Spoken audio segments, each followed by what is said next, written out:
love me, yeah, they love me. First love yourself. For that, and God we trust me. I don't trust myself. Your jewelry, I get it took. No shit. Welcome back to It Is What It Is. This episode is sponsored by Underdog Fantasy. The app is an easy way to make some cash just by making picks on your favorite players. Underdog is available in more than 30 states, including California, Texas, and New York, just to name a few. Make sure to support the show by hitting the link in the bio and downloading the Underdog Fantasy app. They'll also match your first deposit up to $100, and you get a special pick when you sign up. I'm Treasure Wilson, aka Stat Baby, along with your hosts, Mase and Cam. Killer, what's good, man? What's happening, man? You all right? Yeah, man. I tried to sneak and wear purple. Look like you work here at the wing. I had purple on yesterday. He said, "Excuse me, sir, which way?" I said, "I don't work here, man." What is you talking about? Which way your son, man? He thought you was a part of hospitality. Yeah, they got, some of them niggas be wearing purple blazers and shit. I said, "Look at my pants, pause. I have on a suit. Them niggas shit don't be matching. They just got the purple blazer and shit." I bought something in case you would need, That's yeah, crazy. It's for you. Crazy. It's actually for you. That's why I kept You it out while the show was that. on. You bought that. So you don't have You to be bought actually, that. yeah. Yo, Because I don't like Nick, you. I don't like you now asking let's be strangers. consistent. I don't like you. The nigga You came in bringing yesterday. in cocoa butter now, Cam? It's not cocoa butter. What it's is it? Shea butter.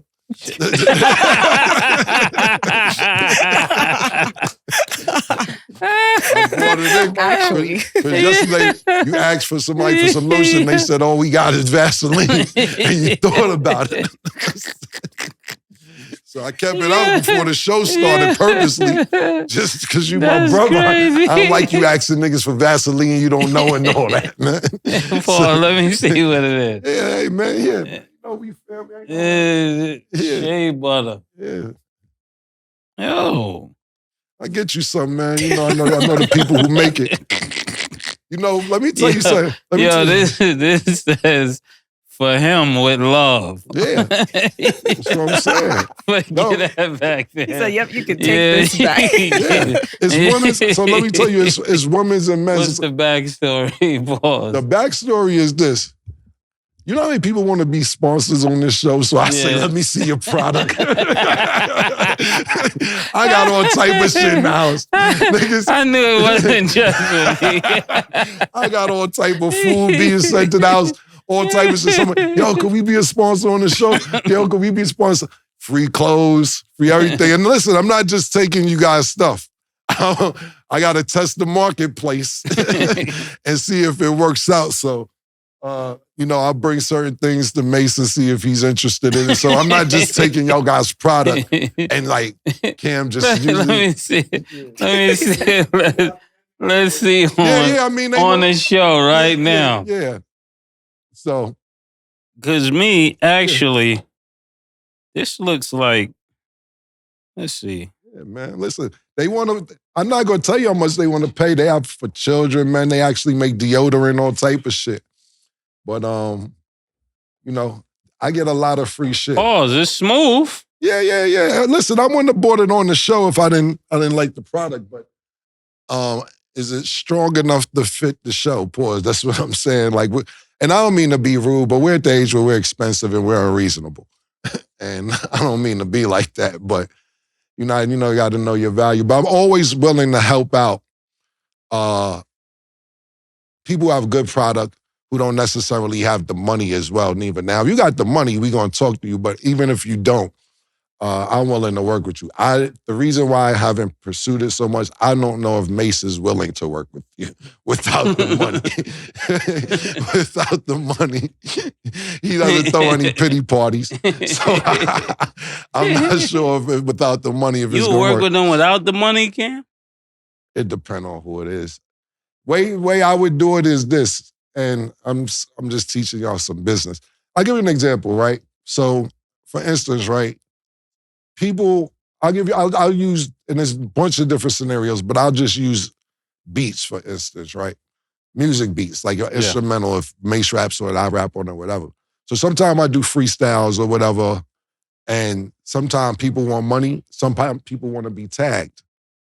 So if you want the money, fine. Don't ask me to tag you if you took the money.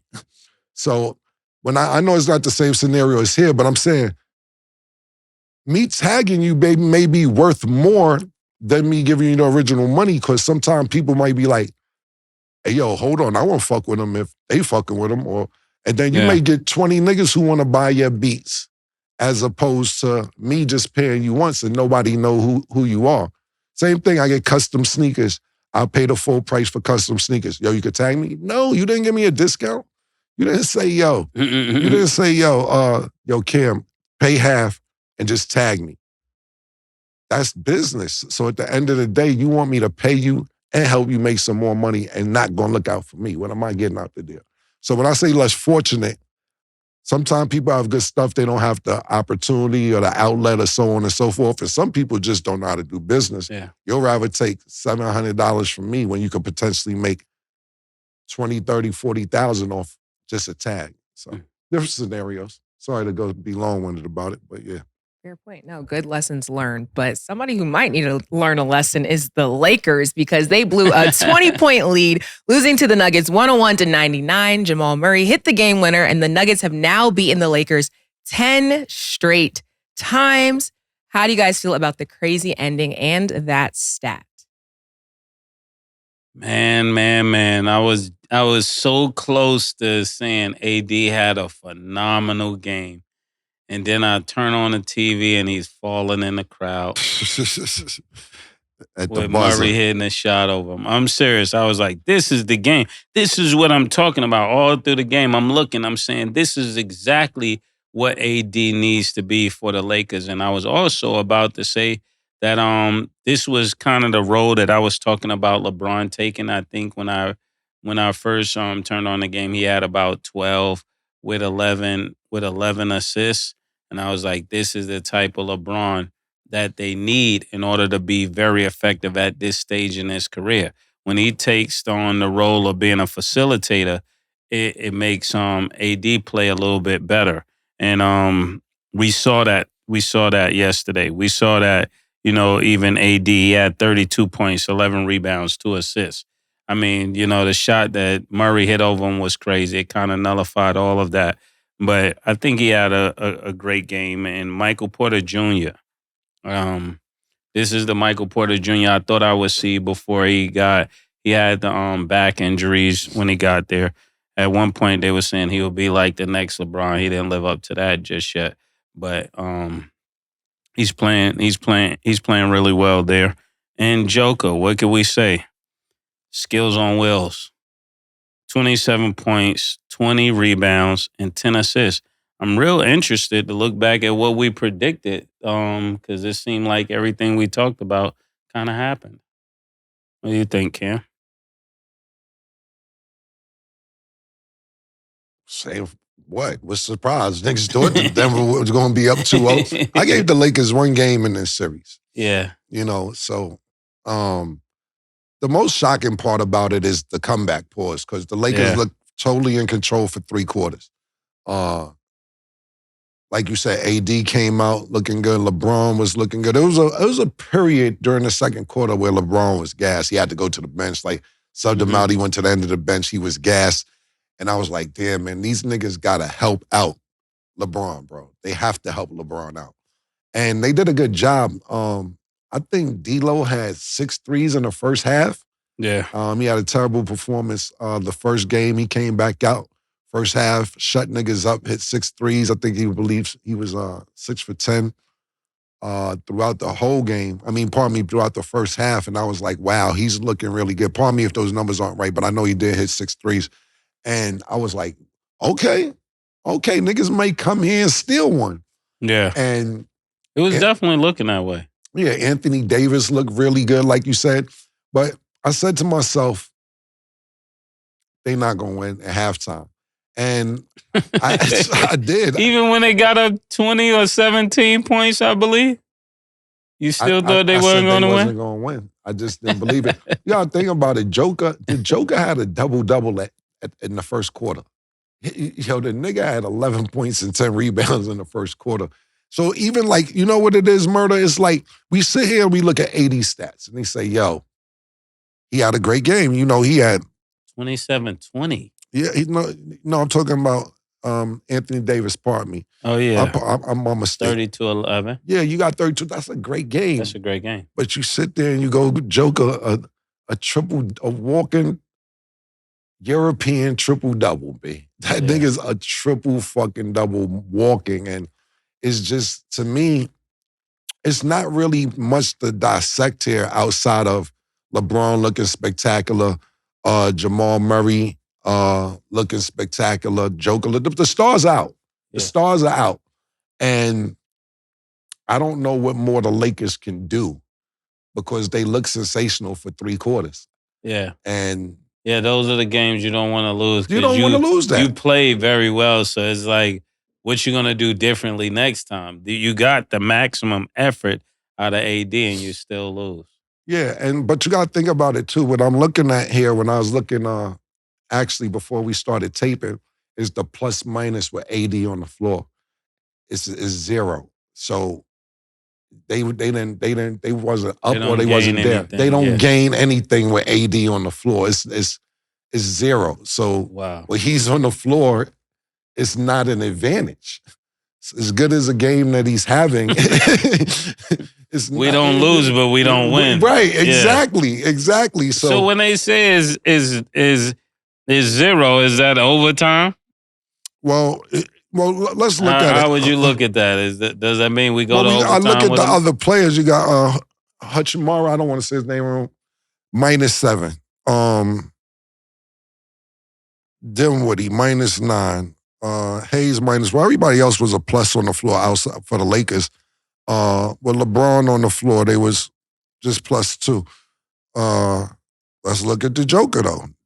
This was pretty bad through night because the game was going back and forth. Joker was only +1 tonight, to be totally honest with you. Jamal Murray was a -2. But AD can't be negative or positive. It's crazy. It needs to be at least a +4, +5, +6 with AD on the floor. You know, it was a time, and I don't know if people remember this because we don't remember 2 hours ago. Yeah. AD was all world. Yeah, he was like that in New Orleans. Right. AD was all world. This is the reason why LeBron James and Rich Paul went so hard, to get AD. And they would listen, LeBron James, as much as me personally, I'm one of them stick with your own team. If you make it happen, make it. I'm not one of them, I'm going to trade here, I'm going to try and win over there. If y'all want to come where I'm at, we can figure it out. But I'm not mad at the players doing that also because you're in a situation now where you can control your destiny, so to speak, in 2, 3, 4 years, depending on what your contract is. Yeah. It's fucked up when you play, we talked about this maybe a week or 2 ago, when an owner could just trade you. So now when you're controlling your destiny, I'm like, this is kind of dope.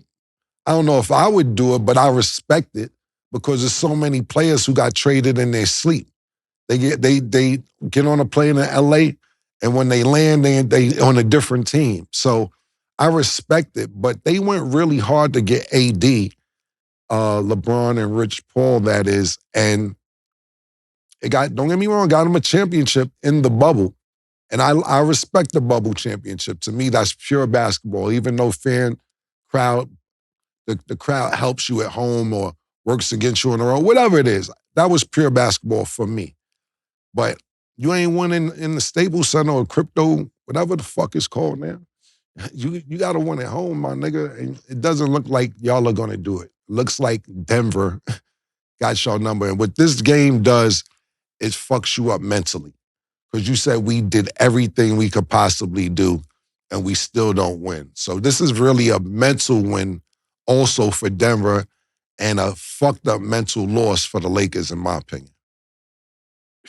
Well, also, unless you have another comment. No. Okay. Also, speaking of the Lakers and AD, so the finalists for Defensive Player of the Year was announced, which is Rudy Gobert, Wemby, and Bam.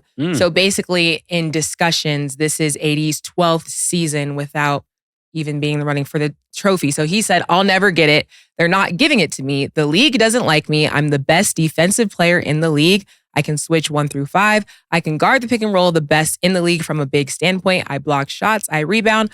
I don't know what else to do. I'm over it. I'm just going to do what I got to do to help the team win and try to play for a championship. Accolades and individual awards, I'm done with those. Who said that? AD. This was like right before, this Right game. before that shot Well, was this hit is on when him? it was released right before this game. So Oh my I just thought that was goodness. interesting. Well, yeah, yesterday. What we should do later on is go over all the finalists because the finalists came out for all the awards: MVP, Sixth Man of the Year, Defensive Player, Rookie of the Year. Yeah. Yeah, but sorry, Mase, I didn't mean to interrupt you. Yeah, I think AD is a great defender. It's just not against Denver. I think something happens against Denver because even when you look at his stats, they don't have blocks here. I mean, when you say you're doing well on defense, I look for steals, I look for and I look for blocks, especially from a big man. And you can kind of count the rebounds because some of it could be changing shots and getting a rebound. So I look into that. But how do you make that kind of gripe and complaint and then get the game-winning shot hit on you? It just makes no sense. Like if you're playing great defense, he got a chance to shoot. To prove it, he said he played well off the pick. Well, this last play was a pick and roll play. Not even a pick and roll. He acted like he was going for a pick and roll, came to the right side, and just hit a silly like school crossover. I could have done that. Step back and shot the jump shot, a mid-range. And that's supposed to be in the stands, AD. We just telling you the truth, AD. And I think if he never goes to the Lakers, all this pressure wouldn't be on him. Everything we're saying is because you're in a Laker uniform. If you were in New Orleans, it wouldn't matter. You guys will actually be better, too. Yeah, what I have to say is Mase kind of took the words out of my mouth. You don't play good defense against the Joker. Yeah. You lost 10 straight games. The nigga's having triple doubles on you. He's disrespecting you in the playoffs, the regular season, and anything else. Y'all have not beat the Lakers. Lakers have not beat Denver since 2022, December. So that means the whole 2023 y'all lost. We almost halfway through 2024, and you guys still not AD. They're monitoring you against the Joker. All right. I don't know if you play good defense against Portland. I don't fucking know, nigga. You're being monitored upon the best against the best. And when you play the best, you're not getting the job done. Did you see the move that Joker Paul's put on him on the box? Yeah. When he spent them out his shoes? Yeah, Sin told me he ain't got no footwork. Nigga, man, listen, bro. That was crazy. That was worse than Olajuwon with Shaq. Yeah, listen, I'm not going to go there. Olajuwon got a lot of disrespect. No, I mean, that one move that he did on Shaq. I said this one was worse than that. Yeah. No disrespect to Shaq. Your fam, Shaq. Yeah, no, it wasn't even about Shaq. When I go think about Olajuwon and shit, Patrick Ewing, Olajuwon on that box was just a different nigga. I put Kevin McHale right after Olajuwon. What was that move, though? That move, did you see the move that Joker put on? Oh, no. The reason I like that move, you're absolutely right. It was incredible because a lot of times people accuse the Joker of not having footwork and just being big and Gordy paws and just getting in there, just a big old galoot, so to speak. And that was footwork. That was really footwork. That was crazy. He put him in a blender on the box. Yeah, he was on ice capades on the box. Nigga put him in ice capades, man. So it was really good. But when it comes to Defensive Player of the Year and AD complained about it, they gonna see what you do against the Joker, and it's not getting the job done. So he was in front of the basket. By the end of the move, he was behind the Joker. So that's crazy right there. Crazy footwork.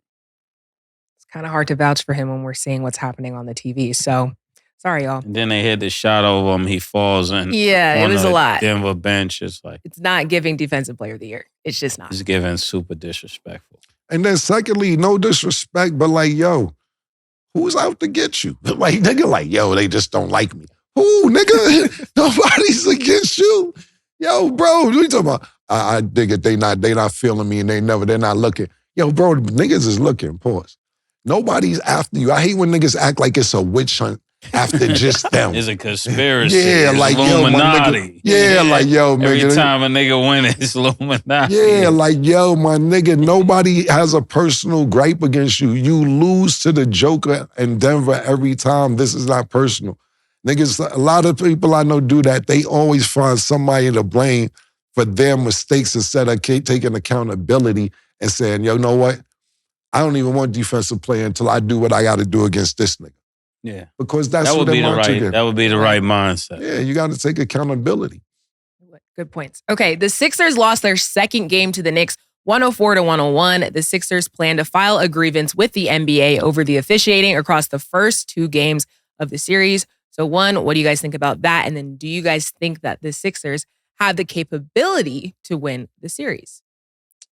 Well, let me start by saying I'm ready to order my Nick Kiff jacket now. I'm officially ready to order my jacket. I know it might be time. After how they finished that game, I was proud of the Knicks, you know. They were down late, and they didn't give up. That says a lot about what they believe.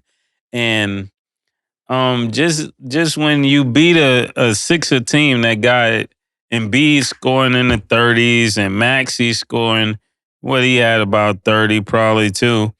And then... Yeah, 35. Huh? Yeah, 35. Yeah, when you beat a team and they're scoring that great, it's not like they didn't play their best and you won. And you figured it out. I like teams that figure it out. And this Knicks team is playing their heart out for Tom Thibodeau. I don't know what he told them or what they got going. And maybe just the Villanova pieces, because it seemed like it's all Villanova on the wings. So it's like, could you imagine playing with all the niggas you played with in college or, you know, in your teenage years in the NBA? That got to be crazy. So it's like when they're playing together, they know each other. There's a special bond in their pause. They're able to just accomplish things that they wouldn't be able to do on their own. That's what I think. I think they're going to beat the Sixers. I know Cam said they're losing in 7, but I'm going to go with the Knicks. Well, it depends on the next game, me personally. I think that congratulations to the Knicks, of course. I'm from New York. I want the Knicks win. I'm just not going to build my hopes up to let them down in the second game of the first round. I got a video on my Instagram for 2-3 years ago when I was in the suite, jumping up and down, acting crazy, screaming at the top of my lungs. And I'm not doing that no more. I'm not setting myself up for failure. Now I'm cheering from afar, like, let's get it done. But I've done business with the Knicks. You've done business with the Knicks.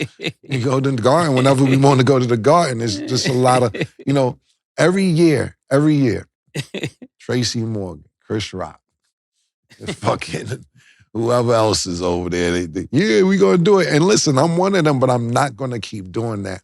What I will, I'm not gonna subject myself to that. Over it. Yeah, I'm fucking 1 foot in the ground. I'm not doing this and set myself up for failure, nigga.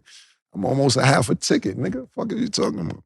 But what I will say is that the reason why this was, and we'll see, the reason why I said I want to see what happens the next game is because, to me, this was a great mental win for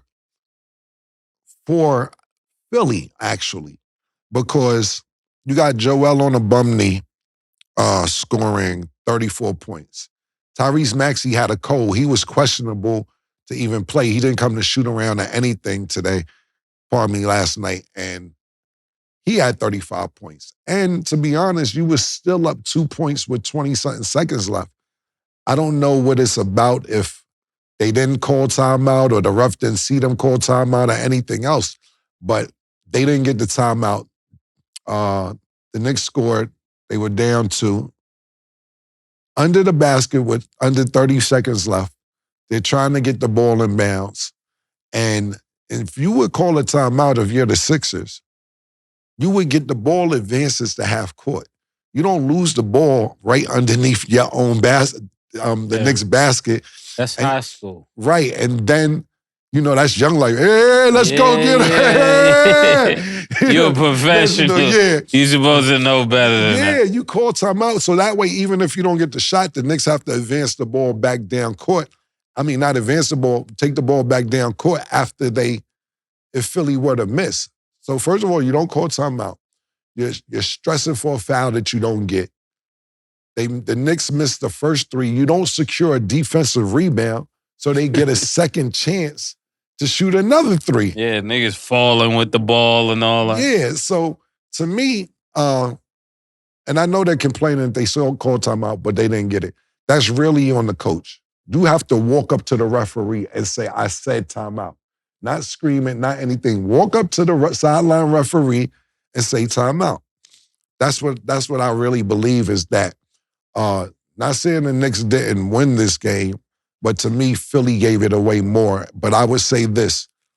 If Joel Embiid gains more confidence because he looked really confident compared to how he looked in game 1, this could be a problem.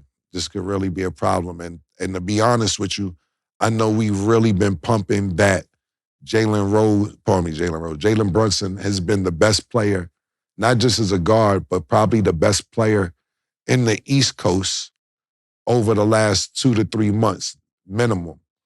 But it looked like Tyrese Maxey got something to say about that. Because Jalen Brunson, he's don't get me wrong, he's scoring 22, 24, he's getting his points, but he hasn't been playing good. And that's also a great sign for the Knicks, that you're still pulling these games off with Jalen Brunson not playing good. But it looked like Tyrese Maxey saying, I don't know what all this Jalen Brunson shit is about. I think I'm the best guard on the East Coast. And so far, he's been outplaying Jalen Brunson, even though the Knicks have been winning. But I will say this about the 76ers. And this be my last statement. I don't know if Mase has something else to say. It's no reason in the world that Kyle Lowry should be the 3rd best player on the floor. It's for the 76ers. It's no reason at 38 years old. It's no reason he should be the 3rd best player in the world. Who else is on that team? Tobias Harris. Yeah. The light-skinned nigga that took James Harden's shorty. Yeah, I know you're talking about the light eyes. Kelly Oubre. Buddy Hield. Yeah. Why is Kyle Lowry doing better than all y'all? Look, Tobias Harris. Yeah, what happened to Buddy Hield? He had 2 points in 16 minutes. Look, the thing about it is this. I don't know who fumbled the ball in Philly, and I don't remember. I will have to do some homework on it. This is just off the top of my head, pause, just remembering. Yeah. What the fuck happened that y'all didn't re-sign Jimmy Butler when he was there for that half a season?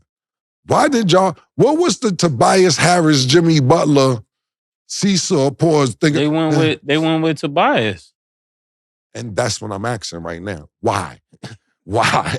Doc. Why would you go with Doc Tobias Rivers, Harris? that was Doc Rivers' call. Tobias Harris. Now, you got to think about this. A lot of people don't remember because, like I said, niggas don't remember last night.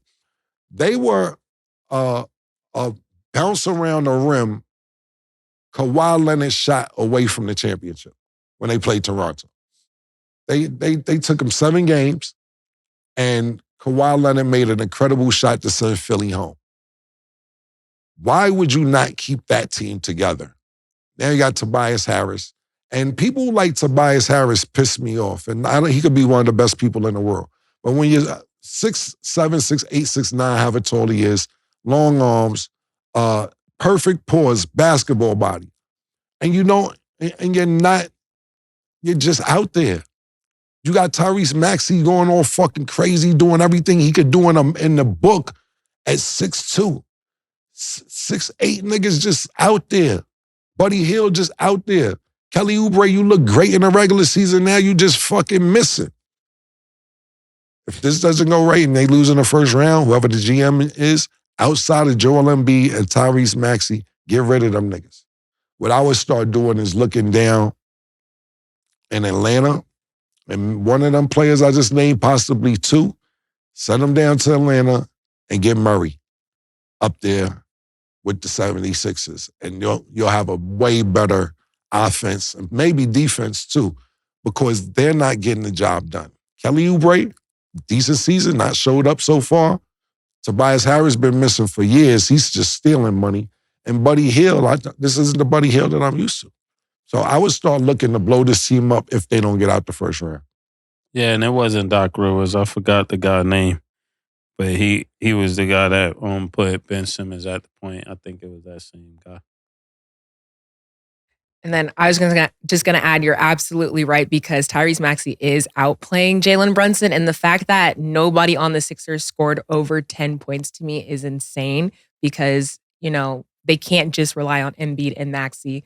Other players are gonna have to step it up. So, like you said, they're definitely gonna have to start making changes to the team, because that's not gonna work. And if they want the chance to win, other players need to start stepping up. So with that being said, but look, you got fucking Kyle Lowry scoring 8. And Kelly Oubre scoring 4. Come on, man. Yeah. Come on, and listen, I'm not on that shit where Kyle Lowry can't play. He's good, real good. He's a champion. Tremendous career in Toronto. They're really decent in Miami. Great guy. But come on, bro. Y'all putting a lot of pressure on niggas that's been around a long time, and his younger legs paused that been around.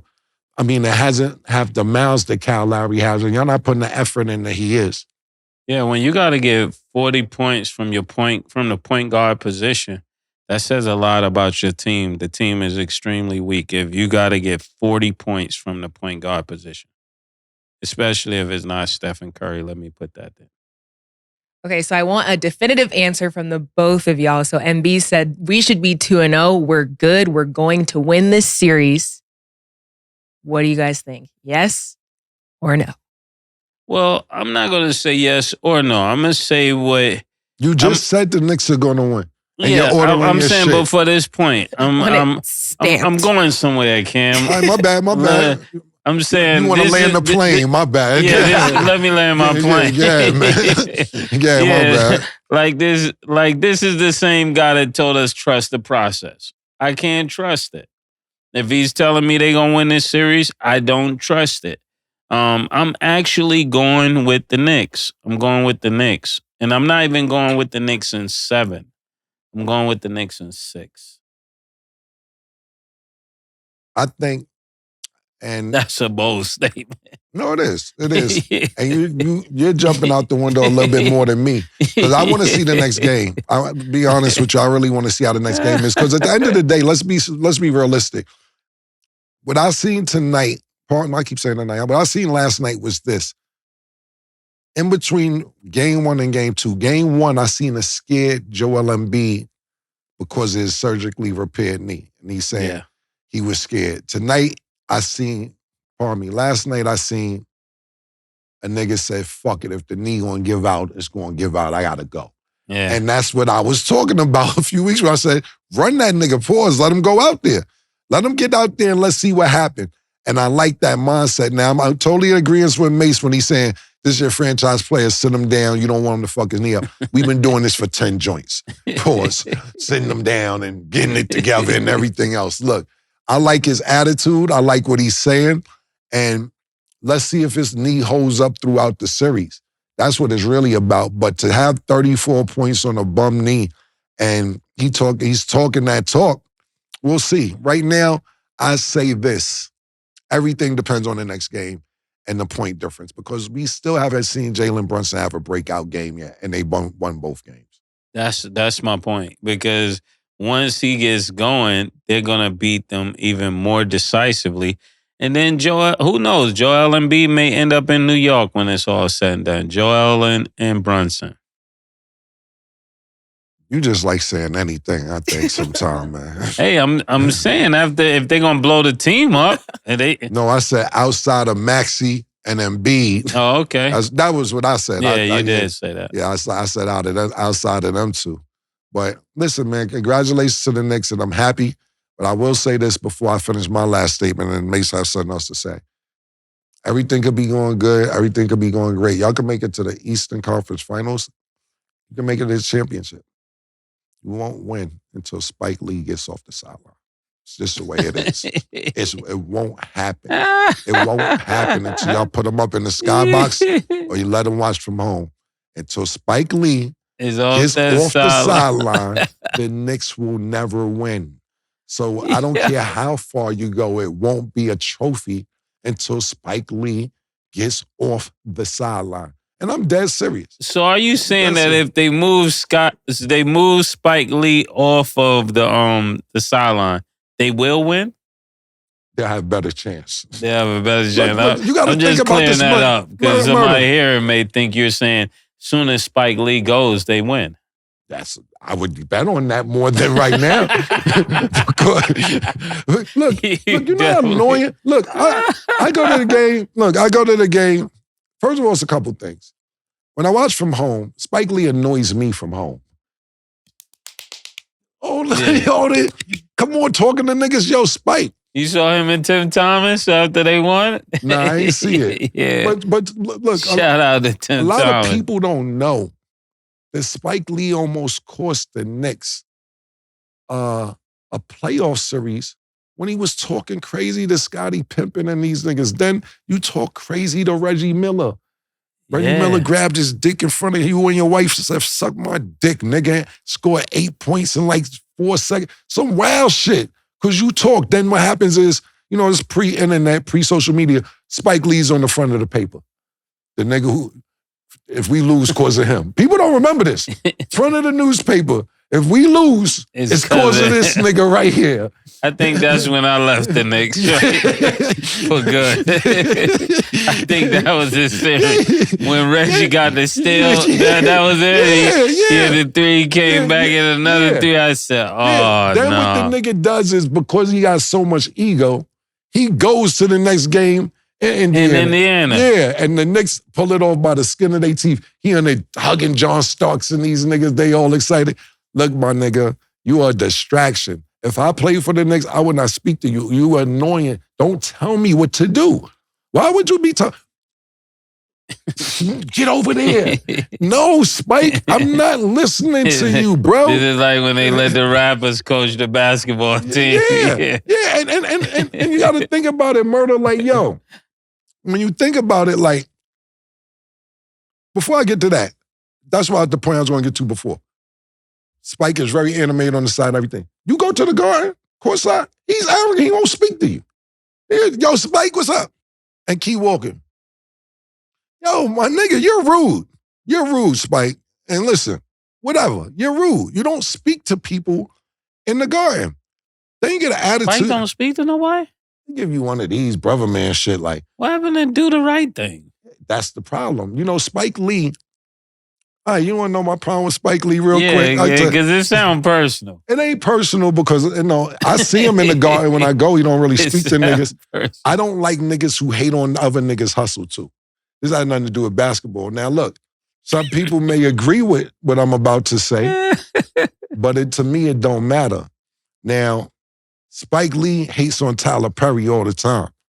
Talks about, yo, that ain't real effort in the movies. He ain't putting no real love into it and getting storyline right. He's cheating the system. And you hate on a nigga who was homeless in 2007 to becoming a billionaire till he got to exit off the highway, got his own studio. Eddie Murphy, Will Smith, Marlon, all these black people come to his studio to use his shit when this man was homeless in 2006, 7. So Spike Lee always hates on him and like, yo, his movies ain't all that, and this, that, and the third. You got to put the love into it. You know what I'm saying? And get the diary in the script. Look, Spike, some people like they food cooked in the oven. Some niggas take it in the microwave. Pause. If niggas want a quick microwave movie, fine. They got full. Niggas don't always want to wait for Thanksgiving and the yams to get done, and the okra, and the macaroni, and the neck bones. I already ate, man. I've been starving all day, Spike, for you trying to get this done. So I don't like that because however it works for you, it works for you. Whatever it takes for you to get your bag, get your bag. And Spike has a lot of hate. Not just that, I was just using that for an example. He's like a grumpy old man. So you don't think it's like I compare Spike and Tyler Perry to like Jesse and Obama. Jesse Jackson? Yeah, where you feel like you did all the groundwork. Yeah. But another nigga got all the light from it. Yeah, well, listen, Spike ain't broke. You know. I know, but you know, it's the same way. It's like he took it to another level. Yeah, absolutely. The level we wanted to take it to. Yeah, absolutely. And look, it's a great comparison because it's kind of the same errors as well also. But you know, you can't get mad up because wherever you came in. It's like sin. I know we bring sin up about 4 or 5 times a week on this show, but sin told me one day I should have been born when Nicky Barnes and them was born. I should be dead by now. Can't fuck with this era. I should have been born with Frank Matthews and these niggas. I shouldn't even be it. I said, you be dead. He said, yeah, I know. But that's when I was supposed to have been here. And you can't get mad at wherever you grow up in. You got to take advantage of what's going on during the time that you're here. Right now, we can sit here and you know how much I could complain and be like, man, I had social media when I first started rapping, boy.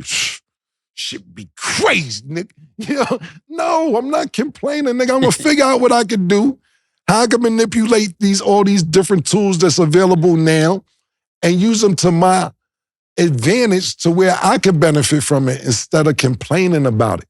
You know, every generation complains. You got niggas now, oh, there ain't no good music out, man. These young niggas, da-da-da-da. Let them niggas be 19, 20, 21, 23, 25, 27. When we was 19, our mothers and fathers was like, what is that rap shit? I could barely understand what they saying. Da-da-da. And I'm pretty sure they mother said, what is this rock and roll shit that y'all listening to? And it always goes like that. But we're at the age. Yeah, they was telling us, pause, to pull our pants up. Yeah, but they're telling them, don't wear girl stuff. Right, exactly. So my point being is, we're at the age to where we grew up and our parents or grandparents or whoever, we had to face like, my nigga, yeah. This ain't Andy Griffin, my nigga. Like, I don't want to watch this black and white, all this shit that they grew up on. And we should be the niggas not hating now. And I'm not saying let your kids run rampant and act stupid and not have no structure. That is true. And not have no structure. We was hated on the most. Yeah, and not have no structure in your life. You have to have structure, but when they have their extracurricular and the shit that they like, don't hate on the shit that they like because we was hated on the shit that we like. You know what I'm saying? So even like when we be talking to Stat about shit, we be fucking around, but you can't get mad because she likes what she likes, and we may not know it, and she may not know it. It's about learning from both ages because, listen, me and Mase had a conversation. That was one of our biggest clips, and it was all facts, and it got shared a lot on social when we was talking about rotary phones and all the other shit and everything else, and shit the niggas did to us. That was, you got to think of how barbaric that is. To put the lock on the 0. Y'all don't get it because you wasn't there. It's wild. That's like y'all try to call 911. Yeah, like yo, murder hit me at 10:30 later on. I can tell you something. If the lock ain't on. Like, yo, that's what I'm trying to tell you. Like, so I don't like hating on people when it comes to extracurricular because I've been hated on. And I don't, so you gotta accept, and like I said, especially with kids. Now, I'm not saying let them niggas go wild with their imagination.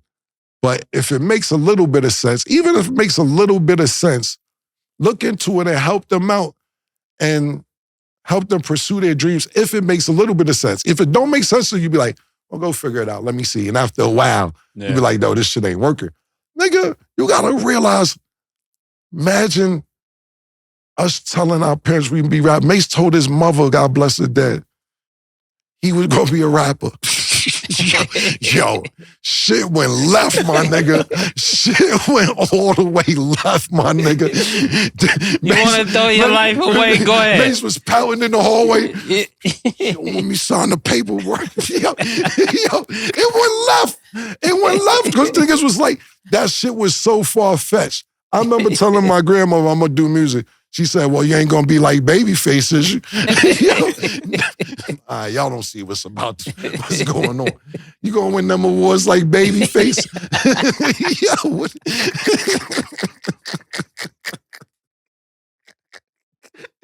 Nah, Grandma.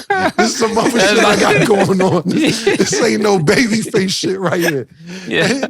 Look, uncles and all. Yo, I'm trying to y'all gonna be down there sniffing that cocaine in the studio.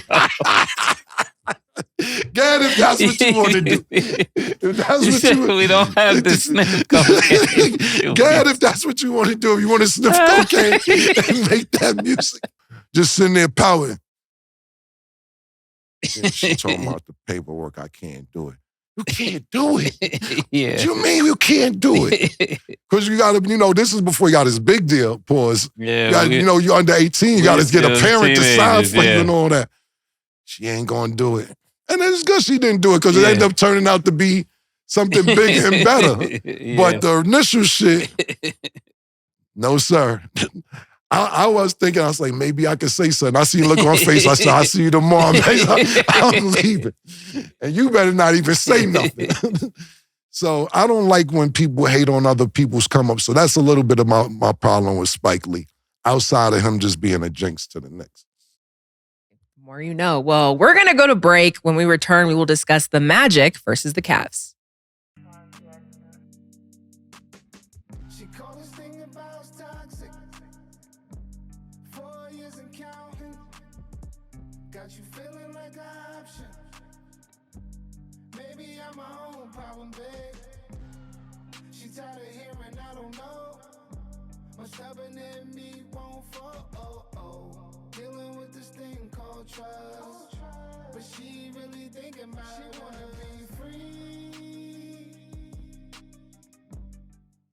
Welcome back. Now let's get into our Underdog Fantasy picks of the day. Tonight, the Suns will play the Timberwolves.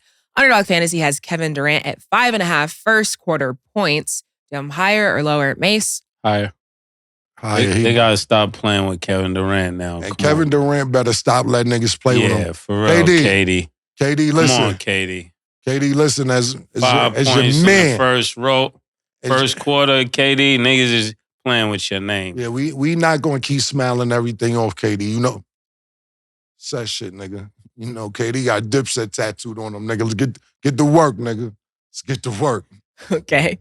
Devin Booker's at 24.5 points. Do you have him higher or lower, Cam? He's another one. You better get to work. You better get to work. Higher. Yeah, you got your signature sneaker, Book. Let's go, man. It looked like, I'll say something before you get to the last, after the last stat. And then Anthony Edwards is at 36.5 points, rebounds, and assists. Do you have him higher or lower, Mace? Points, rebounds, and assists? 36? I'm going higher. Ant-Man is playing like, he's giving us Jordan vibes, man. He's doing whatever he want to do out there. I'm going to go higher, too, and that's why we're higher for Book and KD, because Ant-Man looked like he wanted. Yeah. Even so higher, to answer your question for Underdog, Code Cam, if you're smart. Listen, I watched SGA and I watched Ant-Man game ones, and I was like, okay, these are the two prospects coming, potential next superstars. And SGA looked decent. He looked good, but he's a smooth nigga. He's like one of these smooth, look like he like murder. Just do-rag make sure his braids is tight every time, no cameras on, just everything's perfect, dressed right. Ant-Man look like, listen, it's my league, it's my turn. So when I looked at both of them, they both had decent games, but Ant-Man shit was a little better. And SGA had a decent game too. But Ant-Man looked like he wanted. He said it's going to be his league in 2 years, Murder. What you think? That's what he said out his mouth. I think in 1 more year, it'll be his league. I think he really understands. Yeah, I think he's in that position where like as a shooting guard, a shooting guard got more ability to take over a game than a center. Like you gotta wait till somebody give it to you, but you could still be dominant. Pause. But when it comes to like that shooting guard, you could really get the ball from end to end and do whatever you need to do. So I see like in a year, in 2025, he's gonna really come into it like pause that nobody could do nothing with me, because that's what he's doing right now. But I think it becomes more evident next year. What do you think is going on with Booker this year? We haven't talked about him a lot. He hasn't been seen a lot. The prior 2 years, it was all this He's the next Kobe Bryant. He has Kobe Bryant mentality, yada, yada, yada, so on and so forth. What is going on that he's not getting the shine or not looking the way he has been looking the last 2 years? What do you think it is? I think right now they're trying to take the ball out of his hands. Pause. When they first was last year, he was more like the point guard. I think right now they're trying to work in different people and different schemes, and it's a whole different coach. Like when it was what's his name that went Monty to Williams. Monty Williams, it was Book's team. And then when KD came, KD was a part of that team, but it still felt like a little bit it was Book's team. Now it doesn't feel like that. It's almost like they're trying to change the culture, and the culture is regressing instead of progressing. It's getting worse. Well, now let's discuss the Magic versus the Cavs. The Magic lost again, 96-86. Do you guys think the Magic has what it takes to win Game 3? Nah, I take my words back when it come to Cleveland. My goodness, pause. That nigga Donovan Mitchell did a move and dunk and went to dunk. And I was like, yo, he's really not playing with the Magic. I don't know who's on that team that thought they was guarding him, but he's looking like he does what he want. I really like that team of Cleveland. Now that I actually sat down and watched them, they're my type of team. Banchero, yeah. Banchero this, Banchero that. Big Five, Orlando, Florida. Blue. P5, yeah, you're right. Yeah, he was Banchero all year. All year, Banchero this, Banchero that. Now, Cleveland's your type of team. Wow. To be fair, though, Paulo is still doing his thing. He just can't carry the team himself. Me, Killer, that it changed from week to week. You're right. When I looked at Cleveland team, it reminded me a lot of our team growing up. Like you got guards that get busy, and then you got these post guys that just do their job. And they're a very blue collar team. And very much under the radar because Donovan Mitchell missed a bunch of games. So it wasn't, it isn't like they have a bunch of other superstars, even all-stars on the team. So to me, they did really well when Donovan Mitchell was out, held on, and they're pretty much under the radar. You talk about everybody in the East, you sit there and talk about Boston, you sit there and talk about Philly, New York, Milwaukee, and Cleveland been in that little mix the whole time. Even talked about Orlando more than we talked about Cleveland. Yeah. Because how young they were and up and coming as superstars. And Cleveland the whole time to me was like, good. Nobody's paying us no attention. Good. And they never really slipped out of playoff contention. Yeah, I could see that Cleveland team that I saw yesterday. If they play like that, they could pretty much play with anybody, pause, in the East. Now, I'm not going to give them Boston, but anybody else they could win against. Guess we'll see what happens in their next game. And then Michael Porter Jr. had former porn star Lana Rhoades on his podcast called Curious Mike, where she shared stories of NBA players and weird fetishes they have, such as ordering cookies with poop in it. Michael Porter Jr. then confirmed the rumors and said a lot of guys in the league have done so much stuff with so many pretty girls. Now they're over there messing with trannies, or now they're messing with dudes.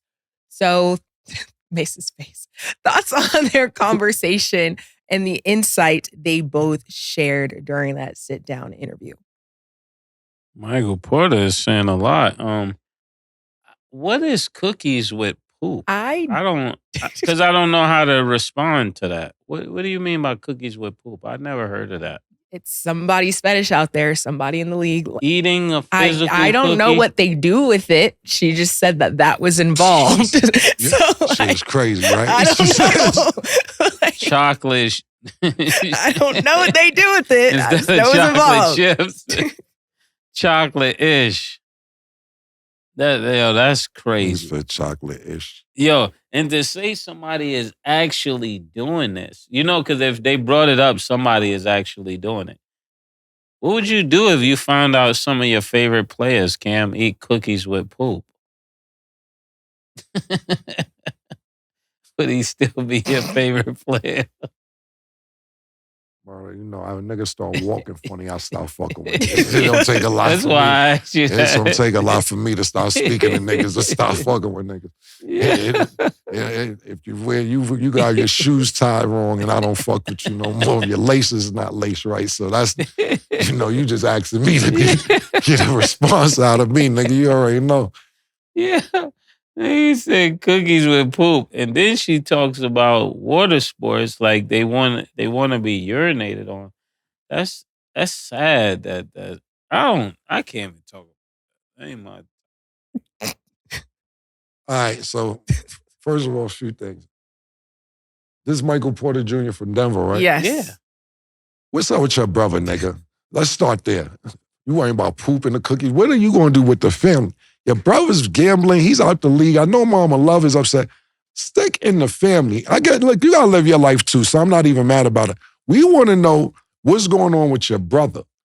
Was he going overseas? Is he going to work for you? Is he going to be somebody for the league that says you shouldn't do this?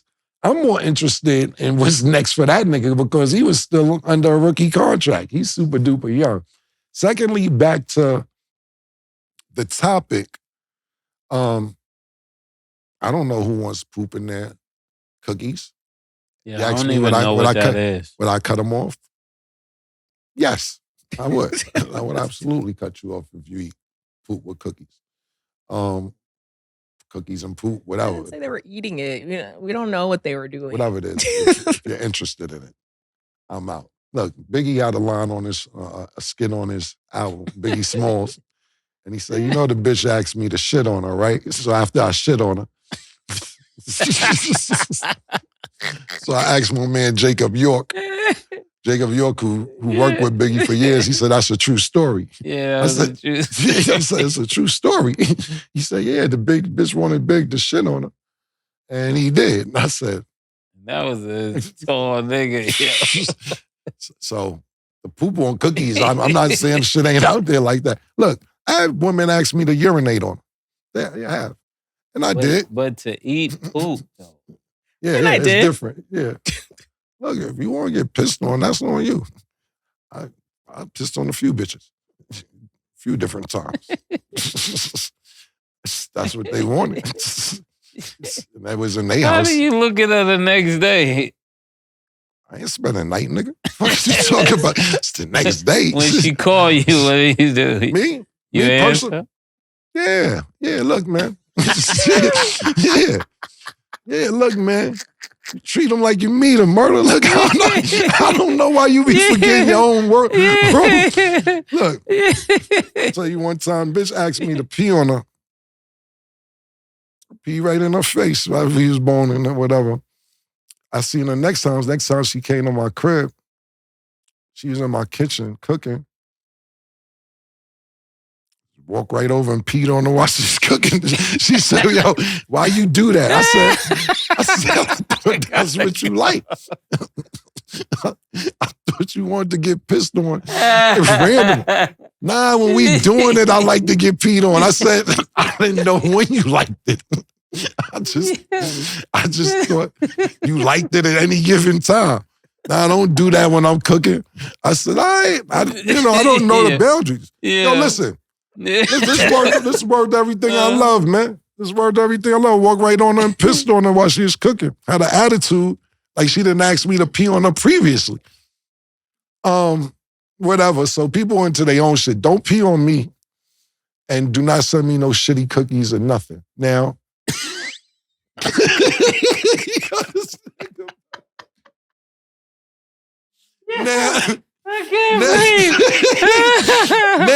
Now, what I will say is this, murder.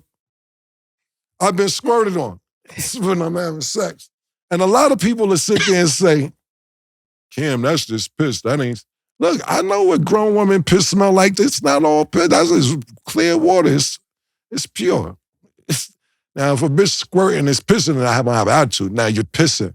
Know the difference between squirt and piss. It's a difference. I like a little squirt here and there because it let me know I did something. It makes me feel good. Like, yeah, fuck this bitch to squirt. The bitch hit the ceiling. last thing I'll say about this topic is that I seen a comedian one time because they said something that you said Michael Porter Jr. said they had so many women and now they fucking with trannies and men and so on and so forth. I seen a comedian say this. And I don't even remember, but I remember the line because I was like, yeah, I'm with that nigga. He said he was just getting to Hollywood and he was trying to be a breakthrough in his acting career. And I don't even remember this comedian. He was just really funny. And he said, you know, you get to Hollywood, you meet all these big time movie stars and so on and so forth. And they say they fuck so many bitches, it's no more bitches to fuck that they just start fucking with niggas. So the comedian was like, look, could somebody tell me what number that is so I can stop about 7 bitches short before I want to fuck a nigga? So let's say after 2,000 bitches, you want to go fuck, I'm going to fuck niggas. I fucked all the bitches in Hollywood. He said, I'm stopping in 1993 before y'all even confuse me with that, which I thought was hilarious. But I don't understand how you have so many chicks that now you say, I'm going to try something different. It's too many women in the world for me. And I'm not knocking y'all. Do your thing. I'm not in a bedroom with you. That's just not my preference. No piss on me. No shitty cookies. And a different gender for my preference. Michael Porter Jr., what I'm more concerned about is, why do you know this? And who do you be with to know this? Who's telling you this? Where's your source of information coming from? Are you in the room and just acting like it's, you know, somebody talk about themselves and blame on somebody else like, yo, you know I got a friend, right? And they in trouble. Are you talking about yourself? And I'm not going to put that on you, but me and Mase, we've been around industry and sports and all this so long. We don't know them circles. Or at least I don't want. I mean, I don't know them circles. Yeah, I don't know the circles. So for you to know the circle, it's kind of wild. I will just add, I'm actually totally not shocked. The conversation. And he gotta watch his words. He gotta watch his words. He make a lot of money. Sound like an NBA freak off.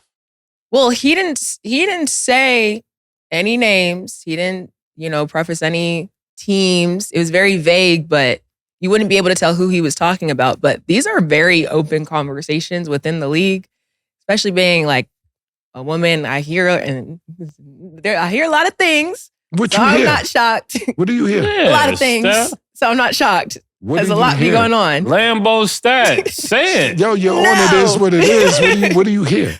No, there's a lot of things happening. Basically, what he is saying, like, he doesn't have to be in that circle because that is just but who's things saying that happen. It? Who's saying it? Because we hasn't didn't gotta hear be it. said. Things happen, and it's like, what's going on. And see, that's another thing. See, for me personally, that's why I don't be jacking a lot of shit. Because it's always, and I'm not talking about you, yeah. Even him, like, you ain't gonna pinpoint niggas out or give us a roundabout what you talking about. I can't jack it. It's just, it's invisible It's clickbait. Yeah, like, yo, niggas like shitty cookies, right? Well, yo, who, man? Like, yo, y'all niggas, is this clickbait? Because who likes the shitty cookies? Give us a hint. Yeah, niggas want to know who like the poop in their cookies. Yeah, and then Stat co-signs it, and nobody's giving no. Yeah, you can't be drinking Gatorade behind niggas to eat. Yeah, I mean, you shouldn't be drinking Gatorade anyway behind niggas, but yeah, don't pass me no blunt, nigga. Like, yo, then you eat shit. You know what I'm saying? Like, that's why I like when we be talking about certain shit. I'm like, I'm not gonna put not this conversation. Yeah. I'm not gonna put that on them. I'm not gonna put this on. I'm not gonna do that because once you go in my cam, I don't fuck with you box. It's no opening it for people to come back outside of it because I'm gonna do all the due diligence before I put you in that box. Pause.